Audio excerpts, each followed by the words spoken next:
Parker and the team headed to a gun expo. The event coordinator, Doris, learned of Victor's death from them. Doris was the same woman they had met at Anne's house the night before. She told them she had last seen Victor 2 days earlier. When he had helped her set up her booth, a man overheard them talking about Victor and angrily interjected. If it were not for Victor, he said, that prime booth location would have been his. He was clearly furious about Victor's scheduling decision. McGee and Nick questioned the man. He admitted he had been angry and had chewed Victor out, but Victor had simply ignored him. McGee noticed the man was selling antique firearms, many over 100 years old. The man complained that almost no one at the show appreciated their value. Back at the lab, Palmer finished removing every last bullet from Victor's body. Casey ran a detailed ballistic analysis. All the rounds matched the range's rental weapons, except for 3, which needed further testing. Once they had a comparison sample, cross-referencing it with the range's weapons should identify the murder weapon. They soon found the true fatal bullet. A large caliber round from the range had struck it head-on, driving it into Victor's vertebra, which is why they had nearly overlooked it. The bullet was small, but famous, the kind fired by an old model, Walther PPK. The killer had likely used an antique gun just like it.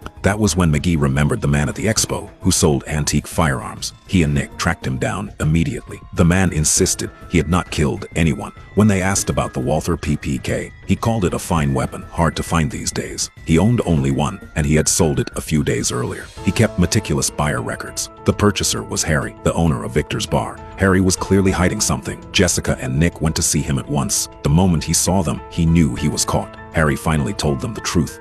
That night, at closing time, the two had shared a drink, as usual. But when Harry counted the till, he was $300 short in service fees. He suspected Victor had pocketed it, and an argument broke out. In the chaos, Harry pulled out the gun he had just bought and accidentally shot Victor. He tried to get him to the hospital, but Victor bled out on the way. The shooting range was only a mile away, so in a panic, Harry dumped the body there. Harry was overcome with remorse for what he had done. Case closed. Thank you.